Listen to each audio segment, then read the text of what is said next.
A diferencia de muchas culturas africanas, cuyos orígenes se pierden en la bruma de los mitos y leyendas, el antiguo Egipto dejó huellas materiales y escritas que nos permiten asomarnos a sus primeros pasos.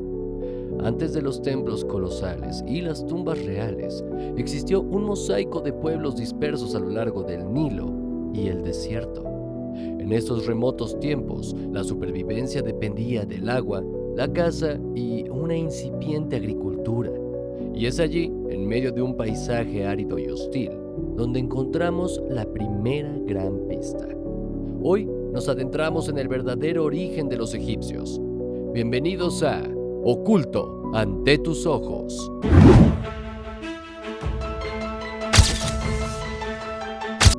Nabta Playa, los astrónomos del desierto.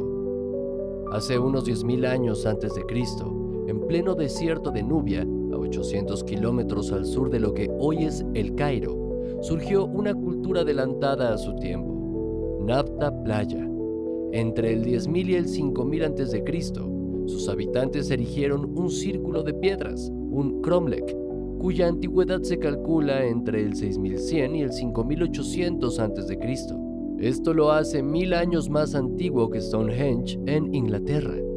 Lo más fascinante es que, según el astrofísico Thomas G. Brophy, las piedras parecen alineadas con las estrellas del cinturón de Orión, registrando un ciclo estelar que se repite cada 25.000 años. Si esto es cierto, estaríamos ante uno de los primeros observatorios astronómicos del mundo, en medio del desierto. Pero Nabta Playa no solo observaba el cielo, también criaban ganado y lo enterraban en cámaras de piedra con techos recubiertos de arcilla. Algunos arqueólogos creen que estas ofrendas están vinculadas al culto temprano de Hathor, la diosa vaca que siglos después sería venerada en la época faraónica. Fayum y Merimdense, los pioneros de la agricultura. Con el paso de los milenios, los asentamientos fueron desplazándose hacia el norte. Entre el 5200 y 4000 a.C., en un oasis situado a 80 kilómetros al suroeste del Cairo, floreció la cultura Fayum. Sus gentes cultivaban trigo y cebada, almacenaban la cosecha en graneros y vivían en casas hechas con cañas y techos de paja. Aún cazaban, como muestran las puntas de flecha halladas, pero su sustento dependía cada vez más del cultivo. En torno al 4000 a.C., en el Bajo Egipto, surgió la cultura merimdense. Estos primeros granjeros vivían en chozas sencillas, fabricaban figuras de terracota en forma de ganado y criaban carneros, bueyes, vacas, cabras, cerdos y perros domesticados. Sus rituales funerarios eran sencillos, pero cargados de simbolismo. Enterraban a sus muertos en posición fetal, envueltos en esteras o pieles, en tumbas poco profundas, cercanas a sus hogares. Badariense y Madi Buto, los primeros mineros y comerciantes. Mientras tanto, en el antiguo Egipto, entre el 4400 y el 3800 a.C., la cultura badariense prosperaba como comunidad agrícola y ganadera. Fueron los primeros en construir necrópolis, como la de El Badari, con ajuares funerarios repletos de joyas, amuletos y objetos de marfil. Según la egiptóloga Elis J. Baumgartel, hacia el 4000 a.C., esta tradición se dividió en dos, Nakada en el sur y Madi Buto en el norte. La cultura Madi Buto, asentada cerca del delta del Nilo, fue pionera en la explotación del cobre y en la domesticación de burros para transportar mercancías desde Canaán. Sus aldeas tenían cabañas de barro, algunas subterráneas, graneros llenos de trigo, cebada, lentejas y guisantes, y vivían también de la pesca. El comercio comenzaba a tejer una red que uniría Egipto con regiones lejanas. Nakada, la cultura de los primeros conquistadores. Los egiptólogos han dedicado décadas a descifrar los orígenes del Egipto unificado. Uno de ellos, Werner Kaiser, estableció 3 fases claves en la evolución de la cultura Nakada. Un pueblo que entre el 4000 y el 3000 a.C. sentó las bases de todo lo que vendría después. En la primera fase, de 4000 a 3500 años antes de Cristo, la vida giraba en torno a pequeñas aldeas agrícolas, pero algo estaba cambiando. los artesanos empezaron a crear cerámica fina, cuchillos de sílex pulido y objetos de hueso y marfil decorados con motivos simbólicos. Estas no eran simples herramientas, eran piezas que transmitían estatus, que hablaban de un mundo donde el presagio comenzaba a tener tanto peso como la fuerza física. El comercio floreció y con él las sorpresas. Entre los restos arqueológicos se ha encontrado lapislázuli, una piedra semipreciosa procedente de Afganistán. Esto significa que mucho antes de los faraones ya existía una red comercial que cruzaba montañas, desiertos y mares. Los líderes de Nakada sabían que el poder también se medía por lo exótico que podían exhibir. En este periodo apareció Nekhen, la primera gran ciudad conocida de Egipto que dominaría la región durante 500 años.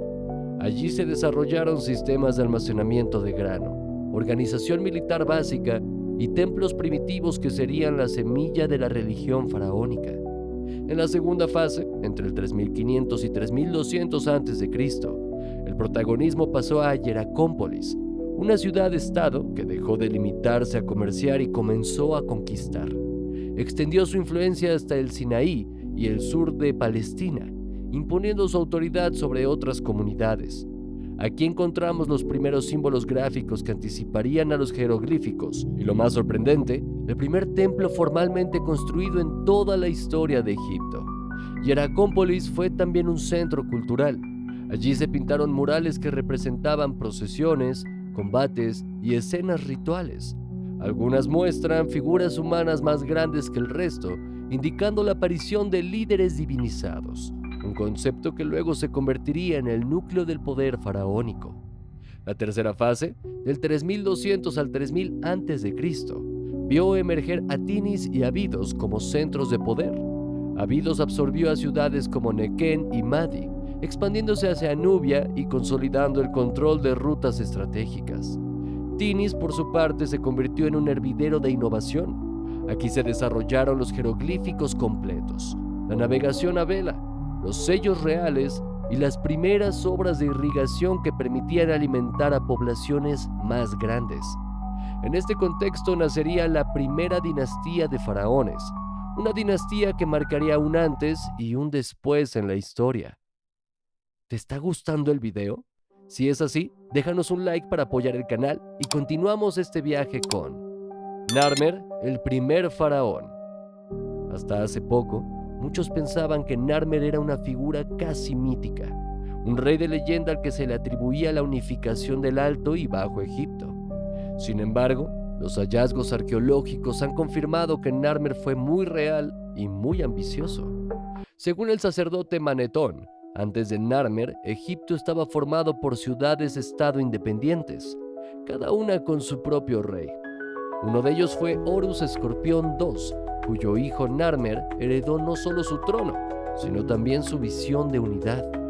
Alrededor del 3100 a.C., Narmer emprendió una campaña militar que culminó con la derrota del Bajo Egipto. Lo sabemos por la famosa paleta de Narmer, un objeto ceremonial de esquisto verde hallado en Hieracómpolis en 1898 por James E. Kubel. En una de sus caras, Narmer aparece con la corona blanca del Alto Egipto, golpeando a un enemigo arrodillado.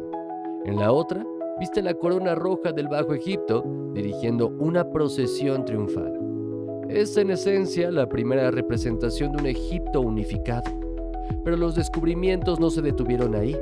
En 1993, Gunther Dreyer encontró en Tinis una inscripción que narra la misma victoria. Y en 2006, fragmentos de cerámica en Canaán, con su nombre, demuestran que Narmer ya comerciaba o conquistaba, más allá de las fronteras tradicionales. Narmer reinó aproximadamente 60 años. Se le atribuye la fundación de Memphis, que se convertiría en capital estratégica gracias a su ubicación entre el Alto y el Bajo Egipto. Estuvo casado con Neithotep, una reina poderosa cuyo nombre significa Neith está satisfecha, y que pudo haber gobernado como regente en momentos de ausencia del faraón. Aha, el faraón médico. Tras la muerte de Narmer, su hijo Aha, también llamado Teti, ascendió al trono.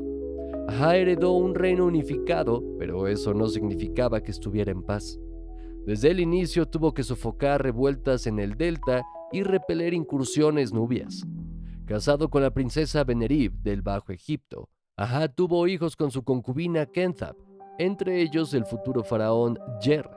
Según Manetón, Aha comenzó a reinar a los 30 años y vivió hasta los 70, un hecho extraordinario para la época.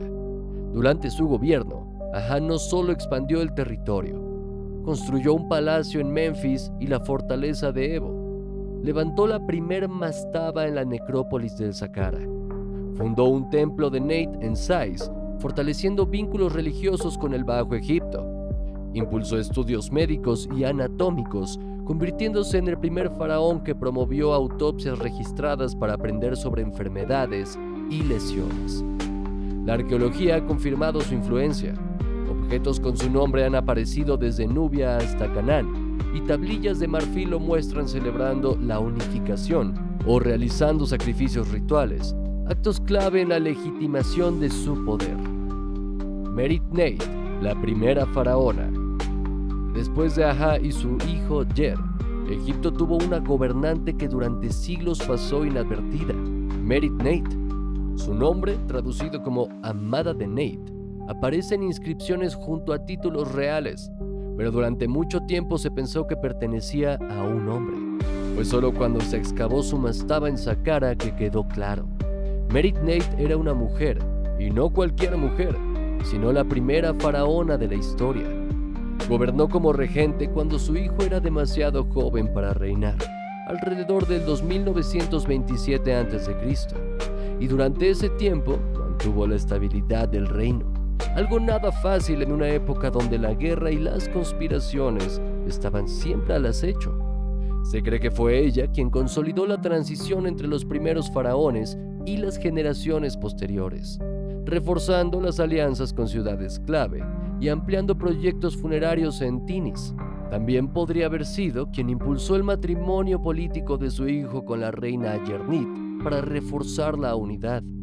Su tumba en Saqqara, una de las más imponentes del periodo, incluye estelas con su nombre y ofrendas rituales que indican un estatus equiparable al de cualquier faraón varón. La presencia de ajuares ricos y de ofrendas a Neit, diosa guerrera, sugiere que Merit Neit se veía y era vista como una líder legítima en todos los sentidos. Den, el faraón conquistador. Aunque la unificación del Alto y Bajo Egipto comenzó con el reinado de Narmer, fue bajo el mandato de Den cuando este proceso alcanzó un nuevo nivel de formalidad. Den fue el primer faraón en asumir oficialmente el título de gobernante del Alto y Bajo Egipto, consolidando así la autoridad real con un símbolo claro de poder unificado.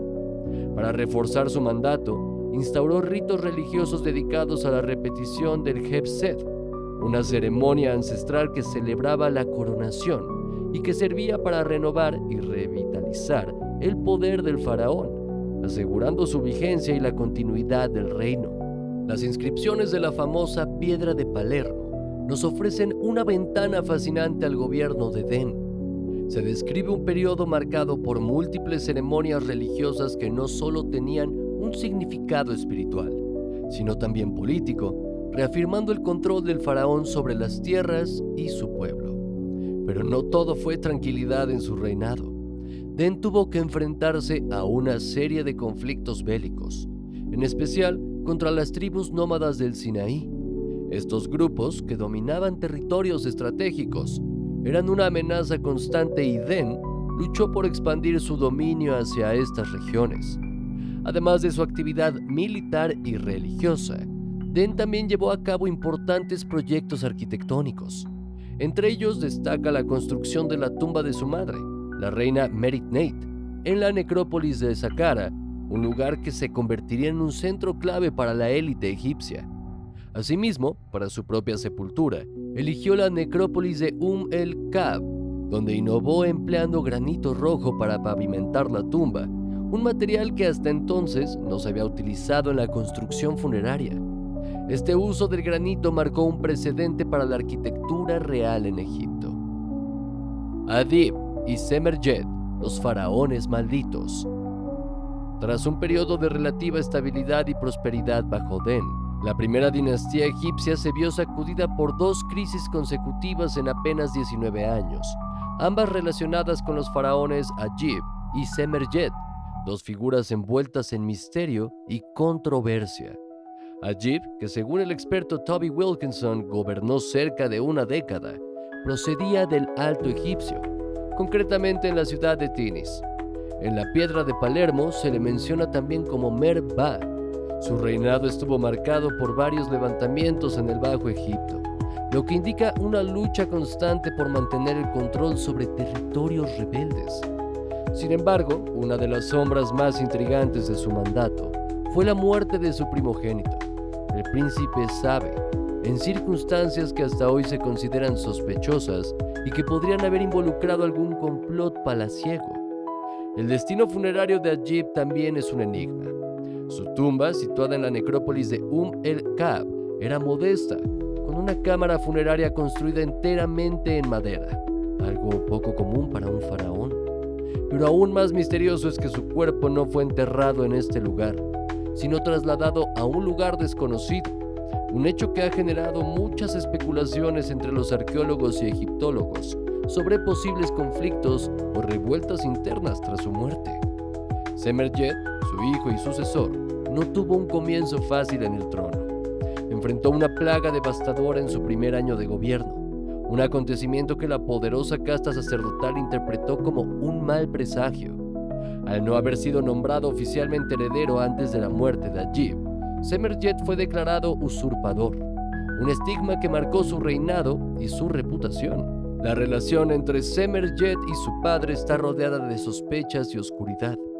Algunos historiadores consideran que pudo estar implicado en la muerte de Agib y de su hermano mayor, aunque no existen pruebas definitivas. Lo que sí se sabe es que Semerjet ordenó borrar el nombre de su padre de todos los monumentos oficiales, una práctica conocida como damnatio memoriae, que no se había visto antes en Egipto y que fue interpretada como un acto de odio y rechazo hacia su predecesor. A pesar de ello, algunos testimonios sobrevivieron a la censura y nos permiten conocer fragmentos de esta historia olvidada. Ka, el último faraón de la primera dinastía. La práctica de borrar la memoria de un antecesor se volvió una costumbre amarga que continuó con el hijo de Semerjet, el faraón Ka. Él eliminó casi todos los monumentos que glorificaban a su padre y trató de restaurar la memoria de su abuelo, quizás intentando corregir el daño histórico causado por su padre, o bien afianzando su propia legitimidad. Ka fue el último faraón de la primera dinastía y su reinado, según el historiador Manetón, duró 26 años, entre 2853 y 2828 a.C. Su mandato marca el final de una era, pues tras su muerte Egipto entró en un periodo turbulento que desembocaría en una guerra civil, dando paso al surgimiento de la segunda dinastía. Entre sus principales logros, Ka construyó el primer templo funerario dedicado a un faraón en Saqqara. Hasta entonces, los templos en Egipto estaban dedicados a dioses míticos, pero esta edificación marcó un cambio significativo. Se erigió para honrar a un gobernante humano, subrayando la creciente divinización de los faraones en la cultura egipcia.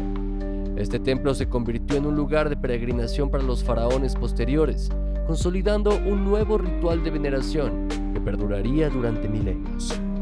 La fascinación eterna de Egipto. La historia de Egipto es un vasto tapiz de logros, misterios y leyendas. Fue una de las primeras civilizaciones que estudió con precisión el movimiento de los astros, creando un conocimiento astronómico que, aún hoy, asombra por su complejidad. Además, inventaron la escritura jeroglífica, un sistema visual que permitió registrar su historia, religión y comercio con una riqueza inigualable. A lo largo de más de 10.000 años, los egipcios construyeron obras monumentales que no solo eran tumbas, sino también templos, palacios y ciudades. Sus estudios de anatomía y medicina fueron pioneros y sorprendentemente avanzados para su época. Establecieron rutas comerciales que conectaban Nubia, Siria, Mesopotamia y más allá, creando una red de intercambios que fortaleció su poder y riqueza. Pero aún quedan muchas piezas por descubrir de este enigma histórico. Cada hallazgo arqueológico abre nuevas preguntas y revela secretos que aumentan la fascinación por esta cultura milenaria que sigue viva en nuestro imaginario. Esperamos que este recorrido entre faraones y los orígenes de Egipto haya despertado tu curiosidad. Si es así, en el canal tenemos varios videos sobre curiosidades de Egipto, así que échales un ojo. No te olvides de seguirnos para no perderte nada, y nos vemos aquí, en Oculto ante tus ojos.